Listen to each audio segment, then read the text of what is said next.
بسم اللہ الرحمن الرحیم۔ کسی نے پوچھا غرور کیا ہے؟ جواب ملا حق سے بنے انسان کا اپنی اوقات کو بھول جانا۔ چینل کو ضرور سبسکرائب کیجیے، لائک کیجیے، کمنٹس کیجیے۔ اللہ آپ کو عمرے کی سعادت نصیب فرمائے، آمین ثم آمین۔ بچوں کی بدتمیزی کا اسباب اور اس کا علاج۔ بچوں کی بدتمیزی اور نافرمانی کا اسباب عموماً والدین کے گناہ ہوتے ہیں۔ خدا تعالیٰ کے ساتھ اپنا معاملہ درست کریں اور 3 بار سورۃ فاتحہ پانی پر دم کر کے بچوں کو کھلایا کریں۔ اللہ تعالیٰ آپ اپنی اولاد کا سکھ نصیب کرے، آمین ثم آمین یا ارحم الراحمین۔ لوگوں کو چھوڑنا سیکھیے، جو رشتے تعلقات ختم ہو جائیں گویا وہ قبریں ہیں، اور قبریں 2 بار کھودی نہیں جاتی، اور جو تمہارے پیٹھ پیچھے تمہیں چھوڑ گیا ہو اسے بھی چھوڑ دو اور اپنے ماضی کے قیدی نہ بنو۔ مدد کرنا سیکھیے فائدے کے بغیر، ملنا جلنا سیکھیے مطلب کے بغیر، عاجزی سے چلنا سیکھیے غرور کے بغیر، زندگی جینا سیکھیے دکھاوے کے بغیر۔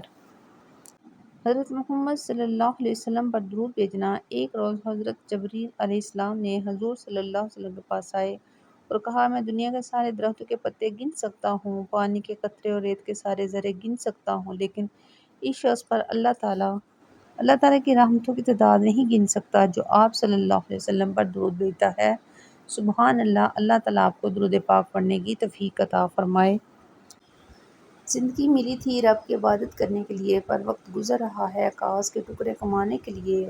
نہ کفن میں جیب ہے نہ قبر میں الماری، اور کمال کی بات تو یہ ہے کہ موت کا فرشتہ رشوت بھی نہیں لیتا۔ کبھی کبھی اللہ سے کہا کیجیے نا، میرے پیارے اللہ جی، مجھے حضرت ابراہیم علیہ السلام جیسا بھروسہ عطا فرما دو، حضرت اسماعیل علیہ السلام جیسی فرما برداری عطا فرما دو، حضرت داؤد علیہ السلام جیسی گنگناہٹ عطا فرما دو، حضرت ایوب علیہ السلام جیسا صبر عطا فرما دو، حضرت نوح علیہ السلام جیسی ثابت قدمی عطا فرما دو، حضرت مریم علیہ السلام جیسی پاکیزگی عطا فرما دو، حضرت یوسف علیہ السلام جیسی حیا عطا فرما دو، حضرت سلیمان علیہ السلام جیسی حکمت عطا فرما دو، اور حضرت محمد صلی اللہ علیہ وسلم جیسا اخلاق عطا فرما دو، آمین ثم آمین۔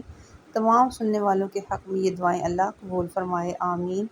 اللہ فرماتا ہے، زیادہ سوچنا، شکایت کرنا، خود پر بہت زیادہ دباؤ ڈالنا بند کر دو، اس کے بجائے مجھ پر اعتماد کرو۔ تمہارا مجھ پر بھروسہ کہاں ہے؟ میں تم سے محبت کرتا ہوں، میں اپنے بندوں کو مایوس نہیں کرتا۔ اللہ اکبر۔ دنیا مکافات عمل ہے، کسی سے بدلہ لینے کی ضرورت نہیں۔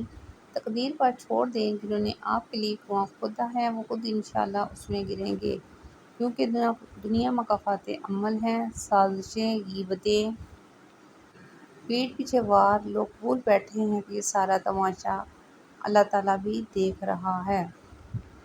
فضائل حسنین کریمین۔ حضرت عبداللہ بن مسعود رضی اللہ تعالیٰ عنہ روایت کرتے ہیں، فرماتے ہیں، میں نے حضور اکرم صلی اللہ علیہ وسلم کو دیکھا، آپ صلی اللہ علیہ وسلم نے حسن و حسین رضی اللہ تعالیٰ عنہ کا ہاتھ پکڑ کر فرمایا، یہ میرے بیٹے ہیں۔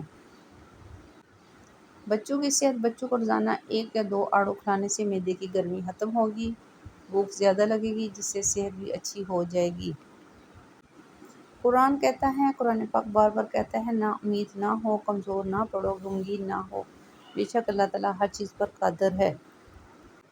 حضرت علی رضی اللہ تعالیٰ عنہ، جس کو تم سے سچی محبت ہوگی وہ تم کو فضول اور ناجائز کاموں سے روکے گا۔ نماز میں ناگہانی حاضری لگتی رہنی چاہیے، محبوب کو پتہ چلے کہ ہاں آیا ہے، چاہے سبق یاد ہے یا نہیں، یاد ہے مگر کلاس میں حاضر ہے۔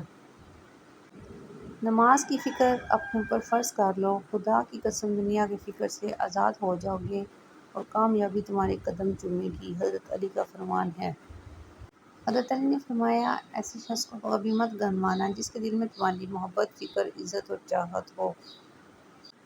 کسی کی نرمی کو اس کی کمزوری نہ سمجھو، اگر وہ سر جھکا کر چلتا ہے تو صرف خدا کے خوف سے۔